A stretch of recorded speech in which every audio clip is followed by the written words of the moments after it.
Alright, I'm gonna make a quick video on how I save old stickers that aren't sticky anymore.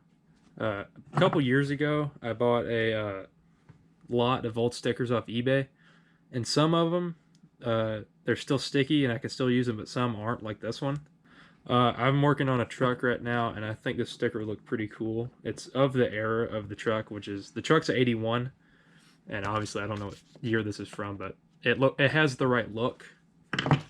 And the back's not sticky anymore. Well, it kind of is, but it's not enough to really stick on it. I'm not really sure what the sticker means. I just think it looks cool, and plus I already have it. And if you see my other truck, which is one of the more popular videos on my channel, I like stickers. I think a truck without any stickers looks kind of boring in my opinion. And I think if you get a sticker of the right era, it could like really make a truck, in my opinion. At least with me, I just like stickers. All you need is obviously a sticker, some double-sided tape, and a razor blade. Now I don't know what exactly this tape is. It's been in the basement for as long as I can remember. I just know it works really well. The sticker on my 250 on the side, this is stuck on there with this.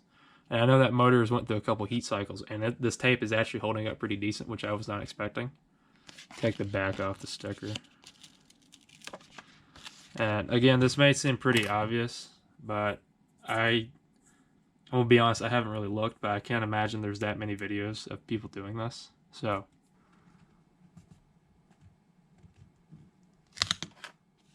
okay, that wasn't the best, but it's fine.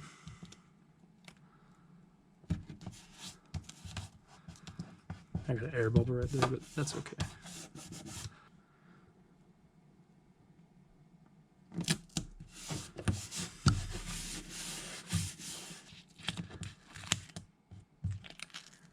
So now we're going to flip it over and just trim up the edges with your razor blade.